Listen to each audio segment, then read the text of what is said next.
మొన్న ముగిసిన T20 world కప్లో టీమిండియా గెలిచింది. సంజు శాంసన్ లాస్ట్ 3 మ్యాచెస్లో విధ్వంసం చేశాడు. క్వార్టర్ ఫైనల్స్ లాంటి ఇంగ్లాండ్తో జరిగిన మ్యాచ్లు, ఆ తర్వాత సెమీఫైనల్లో, ఫైనల్లో కూడా వరుసగా 3 భారీ హాఫ్ సెంచరీలతో రెచ్చిపోయాడు. 89 పరుగులు బ్యాక్ టు బ్యాక్ చేశాడు.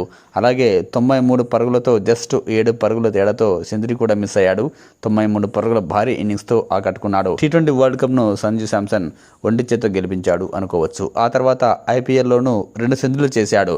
ప్రతి మ్యాచ్లో కాస్త కన్సిస్టెన్సీ మిస్ అయినప్పటికీ కుదురుకున్న మ్యాచ్లో మాత్రం భారీ సెంచరీలతో రెచ్చిపోయాడు.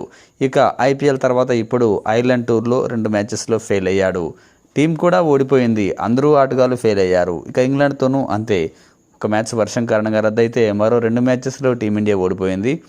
ఈ 2 మ్యాచెస్లో కూడా సంజు శాంసన్ను పక్కన పెట్టి సూర్యవంశీకి అవకాశం ఇచ్చారు. అయితే సంజు శాంసన్ను పక్కన పెట్టడం పట్ల కొంతమంది మాజీ క్రికెటర్లు సైతం విమర్శిస్తున్నారు.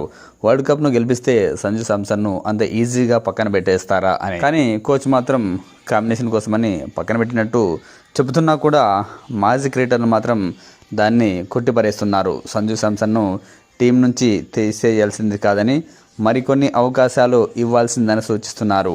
అయితే at the same time Sanju శాంసన్కు కూడా సలహాలు ఇస్తున్నారు మాజీ క్రికెటర్లు. సంజు శాంసన్ను తీసేయడానికి కారణం సూర్యవంశీ ఒక కారణమైతే ఇంకా కొన్ని కారణాలు కూడా ఉన్నాయని, వాటిని అధిగమించాలని సంజు శాంసన్కు సూచిస్తున్నారు. ముఖ్యంగా ఫిట్నెస్ విషయంలో సంజు శాంసన్ ఇంకా డెవలప్ కావాలని సూచించారు. తను క్రీజ్లో నిలదొక్కుంటే భారీ సెంచరీలు చేస్తాడు, లేదంటే తొందరగా అవుట్ అవుతున్నాడు.